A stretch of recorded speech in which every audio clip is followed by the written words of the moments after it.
I really didn't know what to expect with this car. I thought it'd be something that drove like an old car and felt like an old car that I really would love to look at but not drive all that much. I've owned several cars like that, but this one, this one's special. It really, really is. Oh. This Corvette from the 60s handles, accelerates, stops like a car that is much, much newer. So, was it all worth it? I think you can tell from the grin on my face what I think, which, yeah, absolutely yes. But it was a lot of money.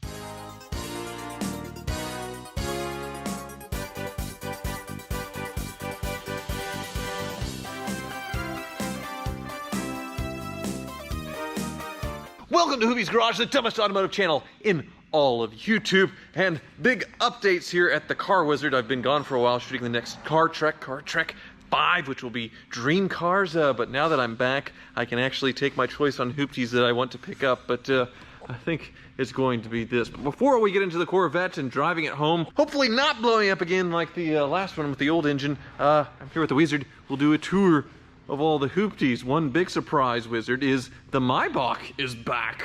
It is back. But it is not finished. No. So this was my Copart Maybach that was wrecked quite badly on the rear quarter. And as you can see, it is fixed, it's back. The two-tone looks fantastic with the Bordeaux red metallic.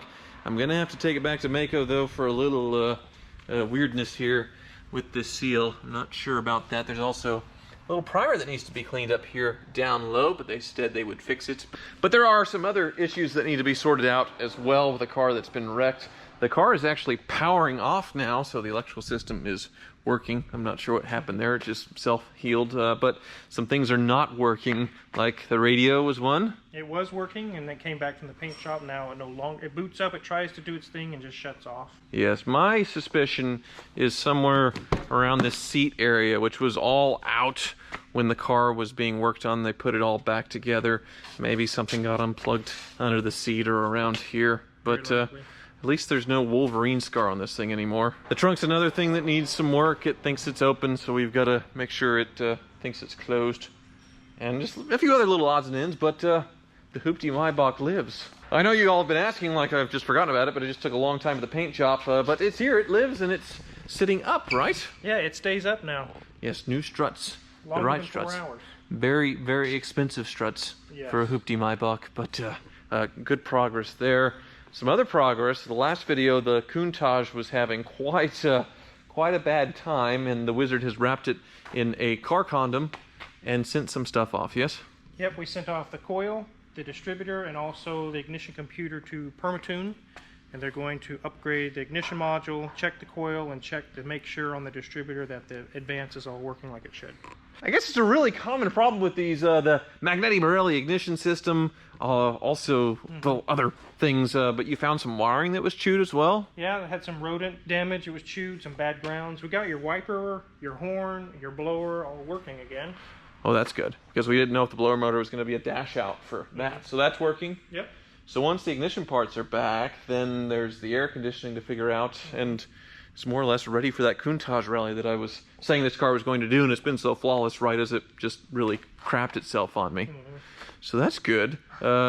Nothing happening there? No. Nothing happening with the mystery car under the tarp there that I haven't unveiled yet. The Wagoneer was home, and now it's back. 1984 Grand Wagoneer after over a year waiting for a repaint. There's been some issues that popped up. The carburetor probably needs to be replaced. Is that what we're going with? Yeah, very likely, yeah. And the fuel gauge wasn't working. Is that figured out? Yeah, the sending unit in the tank is bad. It really never ends with these aging Chrysler products, but getting close there. I see the Car Trek 308 is still in pieces, but coming back together. It's going back together. It's making progress. But one car that is ready for me is the Corvette, my 66 Chevrolet Corvette 427 Coupe. The motor that was in it wasn't original. It died a horrible, painful, agonizing death after I overheated it a couple times. It was not healthy. This new one is a correct 427 390 horse, and it is beautiful. Absolutely gorgeous. And running well, yes? It runs very well. We got the timing set correctly, the carburetor adjusted correctly, and we fixed the little squirt. There was just a line loose over there on the clutch master cylinder, and it's happy. So the day has finally come where I think I'll be able to drive this thing home without incident. We've tried twice so far. Maybe today's the day, so I guess I'll hit the road. Yeah. That's good. First, there's a bill though. There's always a bill. One day I will sneak past him without paying. I try every single time. Step right in. Oh, this is me here. That is you. Let's see how you did here. $1,200 to swap the engine. Grand total $1,972, and I paid a lot for the engine. Okay, well, hopefully it's worth it. I really haven't been able to drive it more than 5-10 miles before it blows up, so hopefully it's worth it. We'll drive it home. I'll give my impressions and add up the cost. It's gonna be a lot. Well, it's been a few days since I picked this car up. I wanted to wait and collect my thoughts so I could really do this car justice, because it is a very confusing car, because it looks like an old car, or at least an old car that people from the 60s thought the future was going to look like. And it really does sound like an old car too. This 427 certainly has a fantastic vintage burble to it. Just listen to this. Oh. This Corvette from the 60s handles, accelerates, stops like a car that is much newer. And I imagine if it had the original 4-speed transmission in it, it would feel a lot more vintage. But with this 5-speed and the way it feels, it just completely transforms the car. Let's throw her on the highway here. I can't drive it too hard because I have to break in the engine, but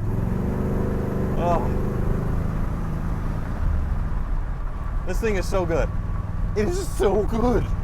Now this car doesn't have air conditioning, which is something that kind of hates it, makes it feel like an old car, but a lot of these old cars are designed to be driven with the windows down, so you don't have the buffeting noise. It's really not all that annoying. It's the same with my 66 Mustang. It's actually quieter with the windows down than the windows up. One thing though, as I get on the highway, the tires, definitely old, definitely out around, need to be replaced. It's something that kind of spoils this otherwise very pleasant driving experience. And this extra gear, having a 5-speed instead of a 4-speed, means I'm going 70 down the highway at 2,000 RPM. It's pretty impressive. This thing still doesn't seem like it's getting very good gas mileage, because I've driven it maybe 50 miles, maybe 70 miles, and we're almost half a tank, 15 gallons. So definitely not winning any fuel economy points here. But who cares? All right, getting off the highway so you can hear me better. Very easy to break the tires loose on this car. Oh, and I love that it's an original Survivor, even though the engine's not original, the paint, everything else. Very, very original car, so I can actually drive this thing, enjoy it, not worry about losing NCRS top flight points. If I park it at the grocery store and it gets another ding or scratch, well, it just adds to the patina. It just adds to what makes this car special. So many get restored. It seems like there's less that have survived that are original like this, and it just makes it even more special to me. When I go to a car show, I'm usually looking at the original Survivors a lot longer than I am the perfectly restored ones, and it's a growing trend, thankfully. I really didn't know what to expect with this car. I thought it'd be something that drove like an old car and felt like an old car that I really would love to look at but not drive all that much. I've owned several cars like that, but this one, this one's special. It really, really is.